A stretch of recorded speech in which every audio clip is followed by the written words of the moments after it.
Hello guys, para to sa mga Libra. Okay, Libra, this is for you. Message sa'yo today. Para sa mga Libra ito guys.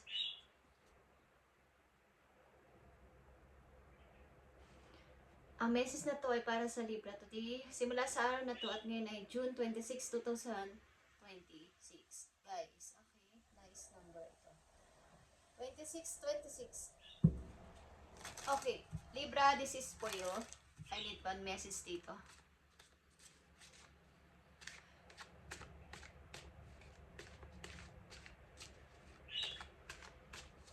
Para sa mga Libra. Tingnan natin.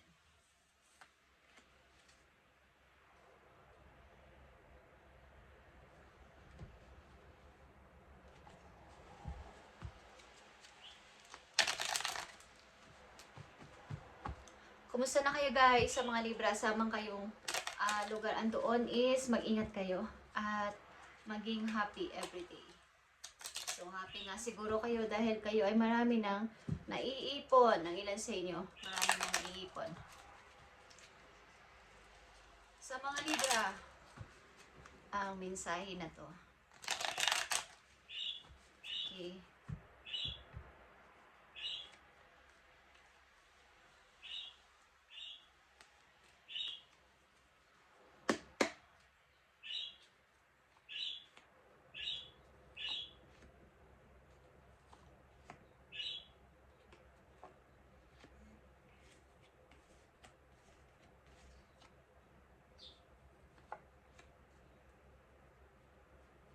Cancer energy to a chariot, guys. May pupuntahan ba kayo, Libra? Something, nag-iisip-isip kayo. Saan bang direction ako pwede pang pumunta? Okay, saan pa bang direction ako pwede pang lumipat o pumunta? Something, may gusto kayong baguhin pa sa inyong sarili. Gusto nyo pa ng big na pagbabago. Parang may lugar pa kayong iniisip na puntahan sa mga Libra nandito sa reading. Libra, ang unang message sa iyo ay napakahalaga. Ito ay create. Okay, create ito. The first step to creating greatness. Okay, kaya pala kayo may iniisip na mga bago pa is meron pa kayong gustong i-create sa inyong buhay. Kumbaga mga bago pang haharaping challenges is gustong gusto nyo o gusto nyo pang may malaman pa. At ito ay first step to creating greatness. Mga magaganda. Pasimulan nyo sa napakagandang kahit maliit na step lang to. Mga pakonti-konting pag-forward, pag-create ng kung anong bagay is mga bago ito para sa inyo at ito ay pagandahin nyo ng sobra. Okay? Sa susunod din yung mga gagawin sa buhay is gusto nyo ng yung pinaka-great na, pinaka-magaganda na talaga. Okay. First message sa inyo, good news. Something good news is mayroon kayong matatanggap na kayo ay magse-celebrate. Something kayo ay may kasiyahan o magsasaya kayo with your friends or relatives or mga anak ninyo sapagkat may good news. May good news na dumating o paparating sa inyo. Okay? Ito man ay mga about sa mga anak ninyo, mga nag-graduate na sila, or sila ay mga nagkaroon na ng trabaho, or para sa inyo sarili mismo, is may mga good news na paparating na kailangan nyong ipagsaya.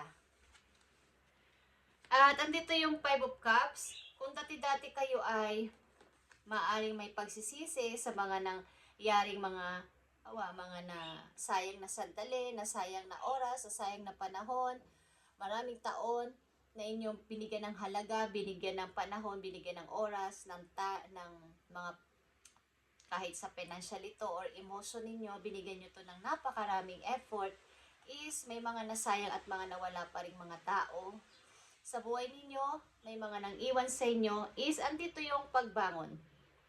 Kaya andito yung pagtingin sa bright side na mayroon pang pag-asa. Okay? Andito yung pagkadismaya. Nadismaya kayo sa mga ibinigay nyong effort sa panahon na inyong iginugol sa relasyon na yon o sa pamilya na yon Okay, ano man ang inyong sitwasyon, Libra, na nandito sa reading, is mayroong pagbangon. Yeah. Like I said, pagbangon, nakita nyo tong the world. Ang bilis nyo lang makaisip ng mga bago pang gagawin sa buhay. Ilan sa inyo is nasa travel or nasa ibang lugar, guys. At ang ilan sa inyong Libra nandito, nag-iisip na mag-travel at gumawa pa ng mga bagong bagay. Mga ito nga ay first step to creating greatness. Okay? Something mga kakaiba naman kesa sa dati na mga nasayang lang. Okay? Marami kayong gustong i-create pa sa inyong sarili simula sa araw na to.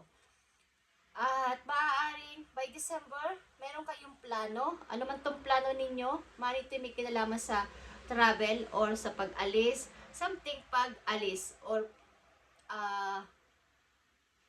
relocation, something. Or mga gagawin na bago sa inyong buhay, mga i-create ninyo, is meron.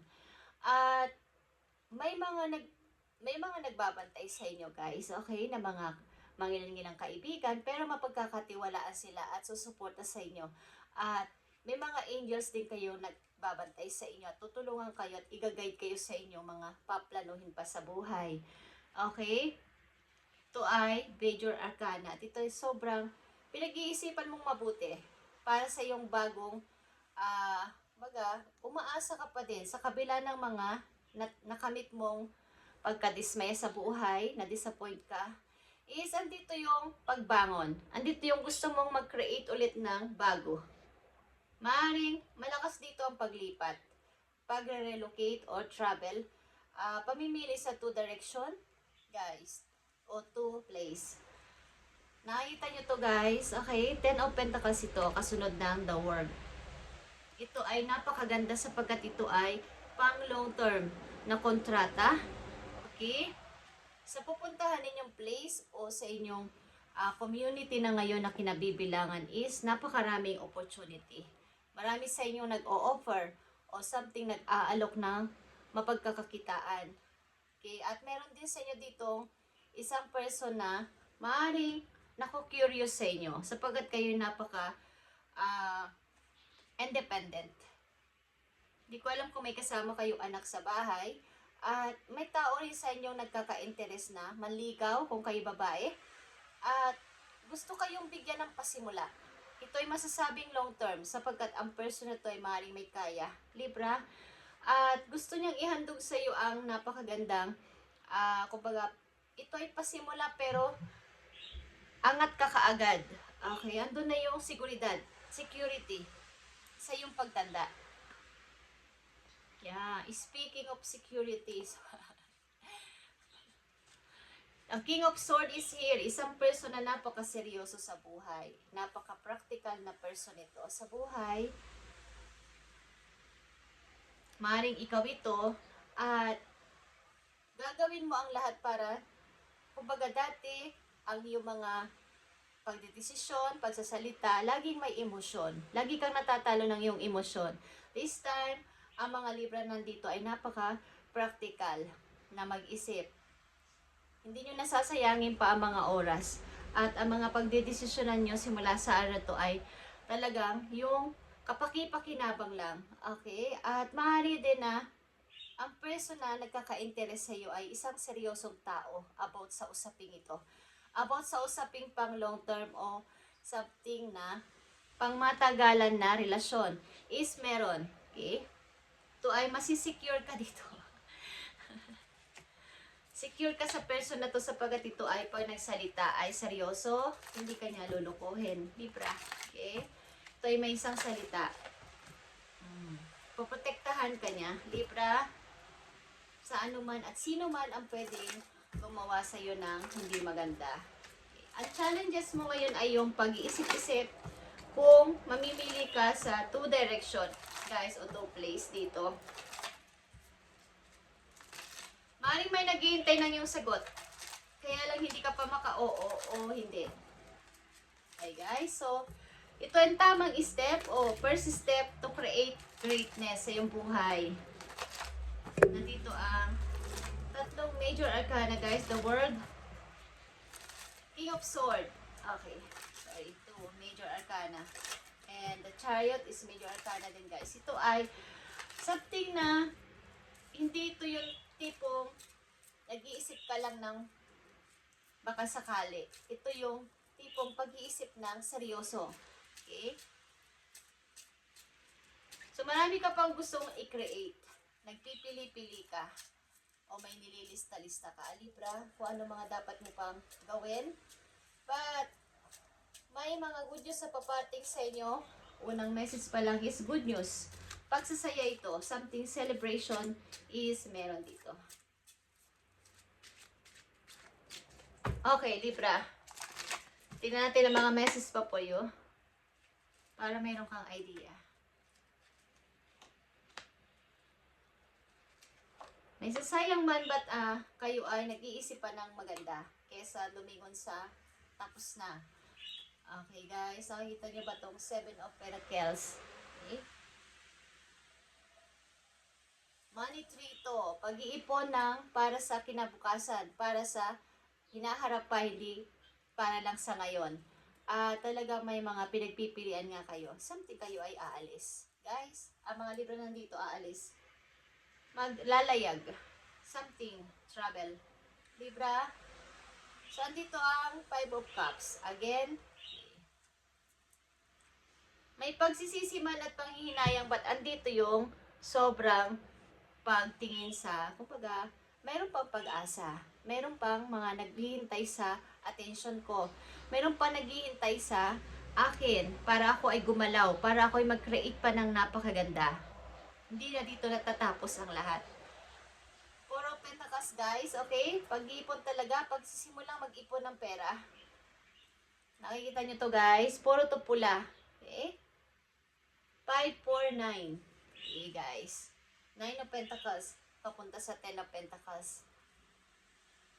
Pag kayo naisipan nyo dito yung mga bagay na to na something i-create nyo na mga bago sa inyong buhay, at ito din ay travel, lalakas ito hanggang December, is biglang aangat ang inyong money simula sa 4 papuntang 9 hanggang 10. Guys, makakaipon kayo ng napakalaking money. Nakita nyo ba to guys? Puro ito pula at napakaganda nito. May nagpapapansin yata sa iyo o mayroong gustong makasama ka habang buhay at minamanifest mo to o minamanifest ka niya, both of you, okay? At gusto ka niyang makasama habang buhay at bigyan ng magandang buhay talaga. Okay guys, nakita niyo ba to? Okay Libra, napakaganda ng iyong message at simulan mo na ang dapat mong simulan. Kung ano man to. Ito man ay mga magsisimula ka sa maliit na negosyo o something may gusto kang baguhin sa iyong sarili o sa iyong pamumuhay is tiyak na may magandang resulta. Okay guys? Tingnan natin ang yes or no para sa iyo. At namumula-mula dito ang iyong mga coins, guys. 4, 9, 10. At nandito din ang 7 Pentacles, guys. Okay, napakagandang pasimula ng pag-iipon at pagpapaunlad sa kaperahan sa mga Libra nandito. Magaan lang ang pasok ng pera sa inyo, guys. Kumbaga, malapit kayo sa swerte. Malapit kayo sa mga taong mayroong pusong mga magaganda para kayo ay alokin ng kung ano-anong bagay. Mga new idea din is natatanggap nyo. Okay, Libra, tignan natin ang yes or no para sa'yo. Okay. Andito ang unfinished business. Loss and feel restless. Okay. Meron ditong ayaw pang matapos ang isang usapin. Tapos na pero ayaw pang tapusin.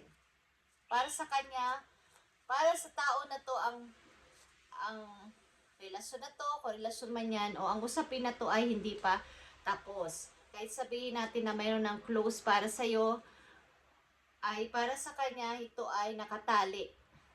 Hindi ito mapuputol. Neatly tied up. Secured, trustworthy connection. Ikaw ba ay may nakarelasyon sa iyong nakaraan at ayaw kang pakawalan, Libra? At kahit anong gawin mong kumbaga pag-i-end na sa usapin na to is nandito yung itinatali ka niya o ayaw kanyang pakawalan. Unfinished business ang okay guys. Those ends feel restless. Meron dito masamang loob guys. Okay, kung kayo ay galing sa isang relasyon na binigyan nyo na ng tuldok at ayaw nyo na talaga dito dahil ito ay napaka-toxic na, meron ditong tao na hindi ka binibitiwan. So, ang payo ko lang sa inyo, kung gusto nyo lang gawin ang mga bagay na to is kayo ay cleansing, Libra, para mawala ang pagkatali nito sa inyo. Okay? Kung gusto nyo na talagang makawala sa usapin na to o sa relasyon na to, pagkat minamanifest ka ng tao na to. Okay. Kung ayaw mo na talaga sa person na to, na yung person na nilayuan o nagkaiwalay na kayo, is para sa kanya unfinished business pa to at merong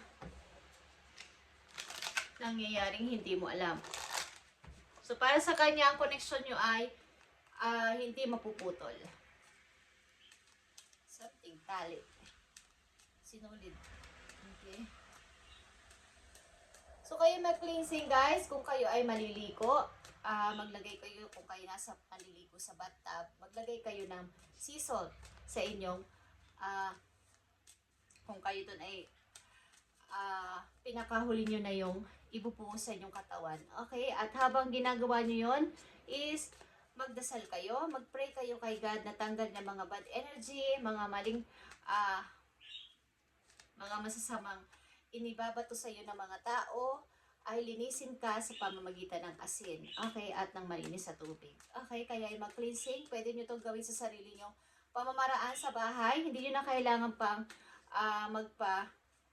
magpagawa niyan sa ibang tao o sa mga gumagawa niyan. Okay, kayo na mismo ay pwede at may sarili naman kayong panalangin, okay, para sa iyo sariling kabutihan. Okay, at mas maririnig kayo ni God at ng inyong mga angels sa langit sapagkat ito ay galing sa inyong puso, hindi ito inuulit-ulit, galing ito sa inyong sariling salita, galing sa inyong sariling pakiramdam, sa inyong feelings, sa inyong nararamdaman, sa inyong mga gustong sabihin.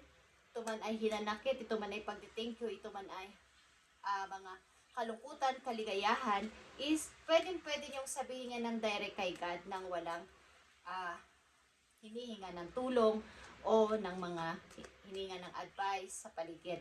Okay?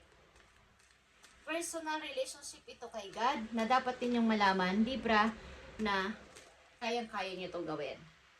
So kayo ay mayroon nga ang usaping legal.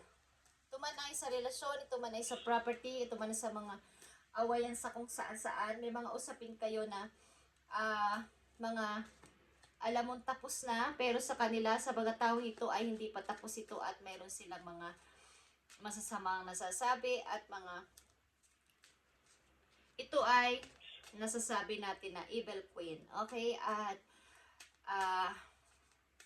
ayoko bagitin ang mga word na yon, but sinasabi ko sa inyo guys, kayo ay mag-cleansing at nakikita nilang iyong pag-unlad, ang inyong pag-unlad, at ayaw nila na kayo ay uunlad.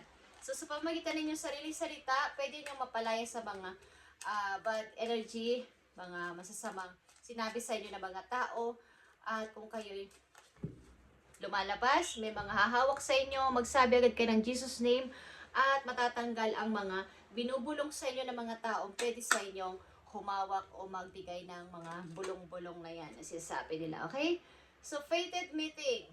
Important connection is here, guys. At galing ito sa isang taong inyong maaaring mamimit o namit na, at ito ay maaaring kayo magtatagpo. Okay? Something nagpaplano kayo ng pag-meet up ninyo. Okay? Pag-date something. Guys, important connection ito na kailangan ay kayo ay guys. Travel is here, Libra. Experience new things. So, kayo ay nakatakdang mag-travel. Ilan sa inyo kung kayo nasa travel na? Paulit-ulit at paulit-ulit kayo magta-travel, guys. Promise. Okay? Magta-travel at magta-travel kayo. Kung kayo ay nasa malayo ng lugar, yan ang nakatakda para sa inyo na mangyari. Lagi kayo nakakaisip na umalis at pili-pili ng kung ano-anong bansa na pwede nyong puntahan o mag-create ng mga new things sa inyong buhay. At ang unang message sa inyo ay create. So kayo ay huwag matakot mag-start ng mga bago sa inyong buhay sapagkat napakaganda ng mga paparating sa inyo, Libra. The first step to creating greatness. At huwag kayong magpatalo sa inyong pag-worry, anxiety. Okay, yan ang masasabi ko sa inyo. At mayroon sa inyo nakatagdang mag-meet up. Believe the right timing, Libra, at napakaganda ng paparating sa'yo. Okay? Mag-cleansing kayo, guys. I feel na may mga bumibigat sa inyong mga balikat. Okay? At gamitin nyo ang mga linis na tubig at sea salt sa inyong pag-cleansing habang kayo naliligo. At banggitin nyo ang pangalan ni God. Okay? In Jesus' name. Is palayasin nyo ang mga pwedeng dumapo, nakadapo sa inyong katawan. Mga taong hindi natutuwa sa inyo. Okay? Thank you and God bless, Libra.